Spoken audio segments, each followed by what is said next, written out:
The roaring crowd in the makeshift arena didn't set her blood on fire. It did not shake her, or rile her, or set her hopping from foot to foot. No, Selina Kyle only rolled her shoulders, once, twice, and waited. The wild cheering that barreled down the grimy hallway to the prep room was little more than a distant rumble of thunder.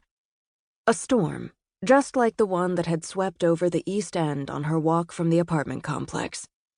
She'd been soaked before she reached the covert subway entrance that led into the underground gaming warren owned by Carmine Falcone, the latest of Gotham City's endless parade of mob bosses.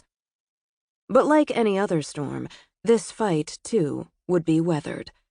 Rain still drying in her long, dark hair, Selina checked that it was indeed tucked into its tight bun atop her head. She'd made the mistake once of wearing a ponytail in her second street fight. The other girl had managed to grab it, and those few seconds when Selina's neck had been exposed had lasted longer than any in her life. But she'd won, barely, and she'd learned. Had learned at every fight since, whether on the streets above or in the arena carved into the sewers beneath Gotham City. It didn't matter who her opponent was tonight.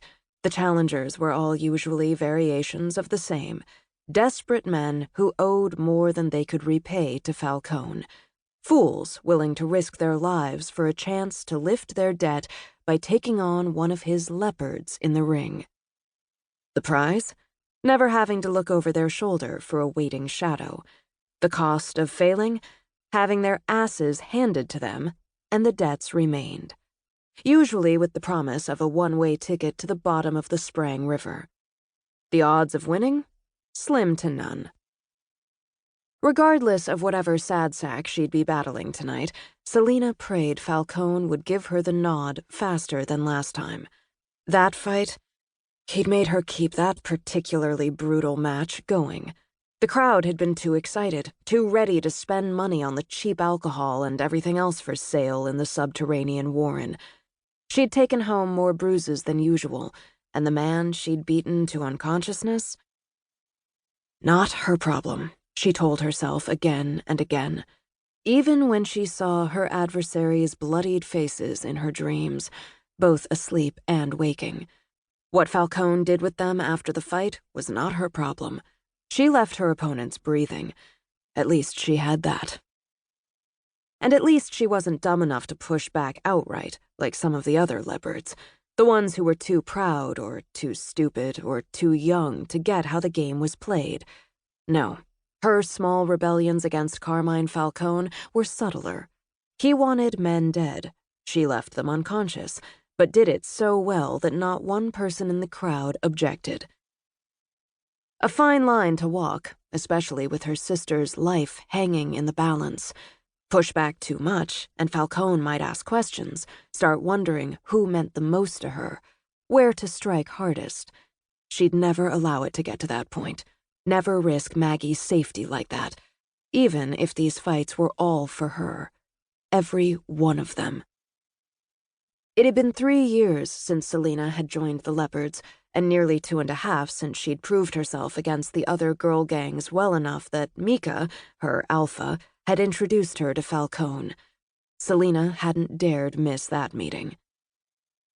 Order in the girl gangs was simple.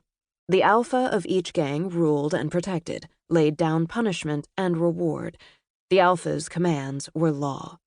And the enforcers of those commands were their seconds and thirds. From there, the pecking order turned murkier. Fighting offered a way to rise in the ranks, or you could fall, depending on how badly a match went. Even an alpha might be challenged, if you were dumb or brave enough to do so. But the thought of ascending the ranks had been far from Selina's mind when Mika had brought Falcone over to watch her take on the second of the wolf pack and leave the girl leaking blood onto the concrete of the alley. Before that fight, only 4 leopard spots had been inked onto Selina's pale left arm, each a trophy of a fight won. Selina adjusted the hem of her white tank. At 17, she now had 27 spots inked across both arms. Undefeated.